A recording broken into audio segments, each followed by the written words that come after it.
Good morning, everybody. My name's Nathan. I am one of the pastors here at Praise, and I'm so excited to be joining you for today's Praise Daily. If you love these devotions, would you click that like button below, maybe share it? This gives us a great idea on whether or not you guys are enjoying these videos and if we should keep making them. Today, we're going to be discussing John chapter 12. And if you haven't gotten a chance to read this chapter yet, it's okay. After this video, I encourage you to go check it out though. It's great, and I'm only going to be covering 2 verses found in the end of this chapter.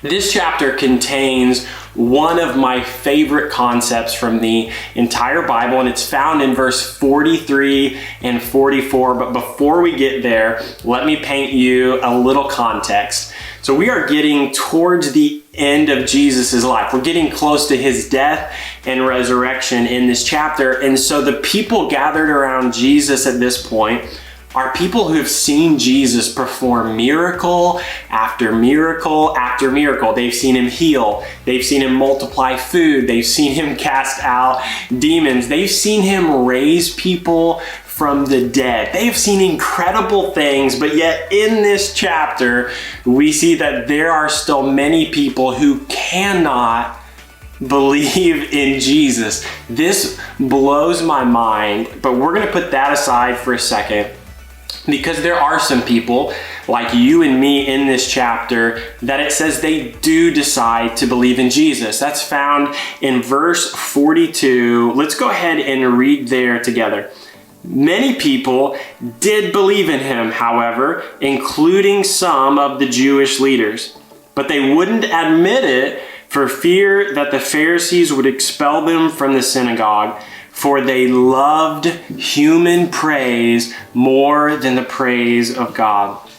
Now, there's a lot we could focus on right here about loving human praise over the praise of God. Like, what struggles do we face that don't revolve around this idea of pleasing God instead of pleasing others, right? Hint, it's almost all of them. But we're going to put that aside as well, because in this one verse, we don't have the answer. We don't have the solution. It's not like just trying harder to choose Jesus is going to make this thing better. Instead, Jesus responds in the next verse with what I think is the key to this whole thing. Would you read it with me in verse 44? Jesus shouted to the crowds, "If you trust me, you are trusting not only in me, but also in the God who sent me." So could it be that where our trust goes, our desire to please follows? Could it be that where our trust goes, our motivations to live follow? It's natural for you and me that if we trust in people, or if we trust in ourselves, the way that we live our lives shows that we're living for those people. There's an incredible amount of pressure that comes in living that way. But instead, Jesus says, if your trust is in me, then you will live for me. And when we live for Christ, that pressure to please others is lifted, and instead we are given a life of grace and peace and hope and relationship with Jesus. Does he approve of everything we do?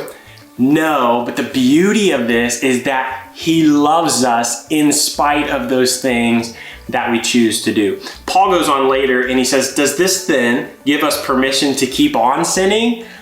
No, he says, what this is meant to do is to drive us deeper into our love, deeper into our relationship with Christ, deeper into his peace that passes all that we could understand. I want to encourage you this morning to take some deep breaths, relax, lean back, and enjoy being a child of God.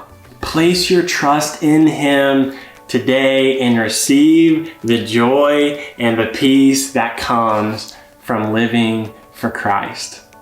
You guys have a great day. We'll see you tomorrow morning.